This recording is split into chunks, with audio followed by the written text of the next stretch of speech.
Thank you, everyone, for being here, either in person or online. I'll be brief and to the point so we can get back to training and improving readiness.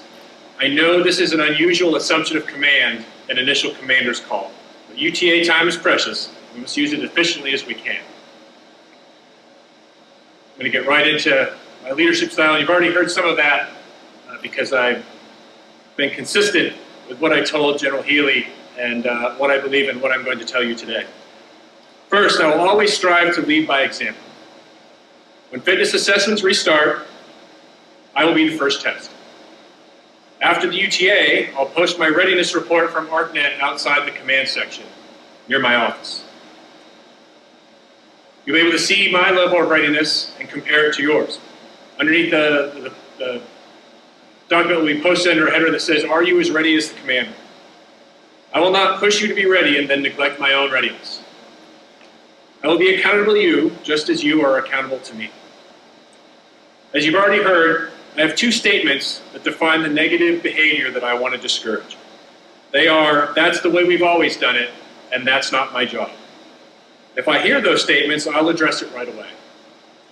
When an airman says, "That's the way we've always done it," in response to a question, that means he may be operating contrary to AFIs or TOs or doing something that is no longer necessary.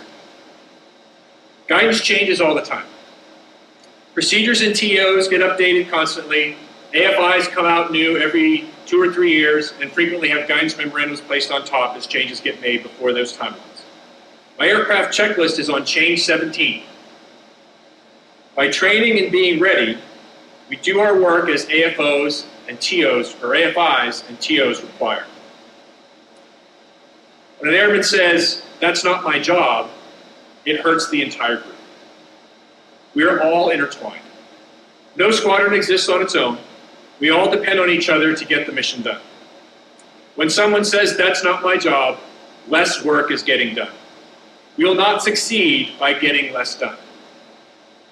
To be clear, I'm not saying you should routinely do another airman's work. What I want you to do is help each other get more done, be more effective. I don't have an open door policy. And that may seem odd to hear since almost all commanders say that they do and advertise that as something that they want to encourage and how they want to run their command. We have a chain of command. If I'm your direct supervisor, military or civilian, you get access. If there are levels of the chain of command between me and you, use that chain of command to get information to me, as I will use that chain of command to get information to you.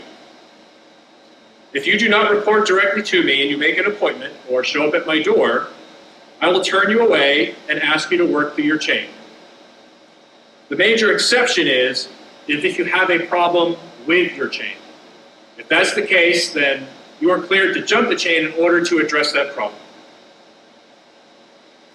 I meant what I said at the assumption of command earlier about the 913th having a bright future. I know there are rumors about the 913th closing. Those rumors probably come from the fact that last spring, AFRIC staff proposed exactly that course of action to General Scobie. General Scobie is the AFRIC commander, the 3-star who runs the entire command. General Scobie directed his staff to study what closing the 913th would do to readiness and retention. Upon being notified of this, General Healy advocated for us and convinced General Scobie that closing the 913th would be a mistake. General Scobie since ordered an end to the discussion about closing the 913th.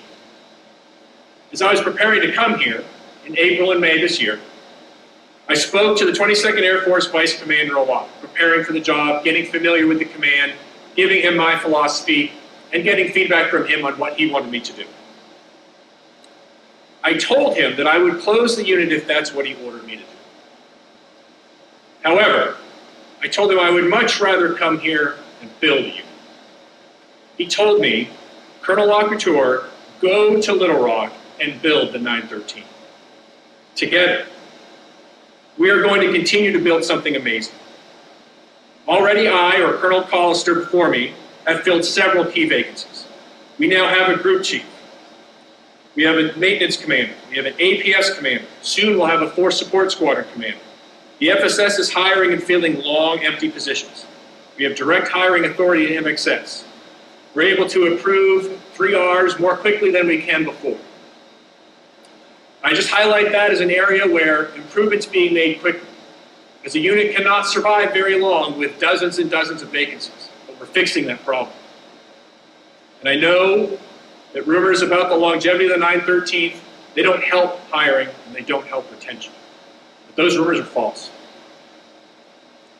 We will continue to build the capability and readiness of this unit and build upon previous successes that all of you have already put into work.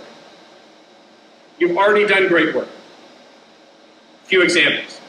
We have the only APS in the reserve to get off-station training this year. The only one.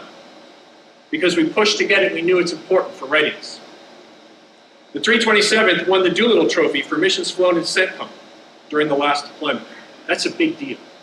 That's an Air Force-wide award for work recognized at the highest levels.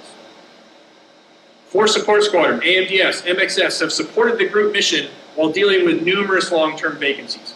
That's not easy to do. I can only afford to bring so many people to fill in vacancies, so folks who are here on orders, or AGRs and ARTs who are here all the time, there's a lot of work that goes into making this group operational and effective every day. We've been doing that. We have 0 cases of COVID requiring tracking by the 19th Airlift. The 913th is the only group-sized unit on Little Rock that can claim that. Despite COVID, the group recently planned and executed Rally in the Valley, a NAF-wide exercise conceived by General Healy, and he just coined a couple of folks who participated in the planning and execution of that event. He brings it up a lot because it was a big deal. And I wish you could have all been on the telecon I was on last Thursday when General Healy praised the 913th for its work on Rally in the Valley. Every wing commander in Africa was on that call. Every general was on that call, and General Scobie was on that call. Everybody knows what the 913th is capable of. Going forward, we will build on that success. Squadron leaders and I recently completed a strategic alignment to set group priorities and goals for the next 2 years. Soon that information will get disseminated to everyone. We will improve the unit as we prepare to accomplish the mission. Please remember, a majority of the squadrons in the group are going to deploy in the next 18 months. Make yourselves ready. Focus on your training. I'm excited to be here, and I'm excited to be your commander. I look forward to meeting more of you as I get out into the squadrons to learn more about you and your jobs and our group, to finally start flying and to monitor training as we improve and get better and build our readiness. I sincerely appreciate what you do. Thank you very much for being here.